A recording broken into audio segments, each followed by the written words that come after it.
भाई साहब मोर चाहिए मुझे तेरे ये मुझे बॉक्स ऑफिस में धमाल मचा दे है। 16 मई 2025 के रिलीज हुए हिसाबे और 74 सिनेमाघर में रिलीज करे के हिसाबे और ये मुझे रिकॉर्ड तोड़ कमाई घलो कर डाले हिसाबे।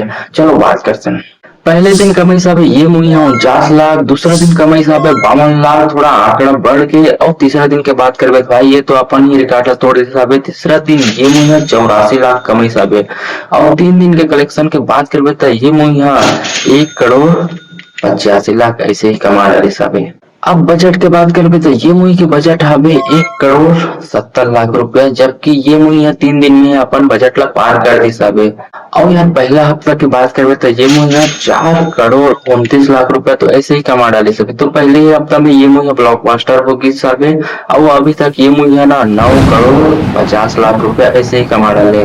तो भाई सुपर डुपर ब्लॉकबस्टर तो हो गए। अब बड़े सवाल का ये मूवी 10 करोड़ के आंकड़ा पार कर सकते हैं, काबर कि ये मूवी अभी भी सिनेमा हॉल में चला था बे। तो आप मन बताओ ये मुझे 10 करोड़ के आंकड़ा पार करी कि नहीं करी? हाँ या ना में जवाब दो कमेंट बॉक्स में अभी कमेंट करो। और मोर चैनल सीजे मूवी वाला ला सब्सक्राइब कर लो, काबर कि मैं मूवी से रिलेटेड कोई भी वीडियो कभी भी ला सकता हूँ। तो चलो आप मन से मिलता कोई और वीडियो में। तो अभी के लिए जय जोहार जय छत्तीसगढ़।